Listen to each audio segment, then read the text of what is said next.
Worried your personal data might be floating around the dark web without you knowing? That's exactly the fear Pwned.com taps into, offering a simple way to check if your email, password, or other personal information has been exposed in a data breach. But before you hand over your details to any site, especially one with such a strange name, it's fair to ask, is this platform actually legit or just another risky click?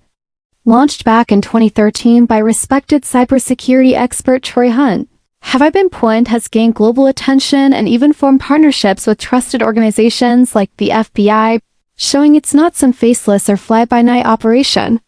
The site uses smart privacy-focused technologies, including something called K-anonymity, which ensures that your full password or email hash is never directly sent, an important step for keeping your search as private as possible.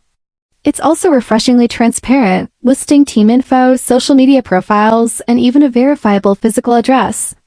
However, it's not perfect. While many users praise its usefulness, others on sites like Trustpilot, where it holds a 3.2-star rating, express concerns about the lack of actionable follow-up or deeper breach details. So while Pwned clearly isn't a scam and does offer real value, it may not fully meet everyone's expectations depending on what you're hoping to get from it. Whether it becomes a trusted part of your digital safety toolkit or just a one-time curiosity really depends on how much faith you place in third-party breach detection.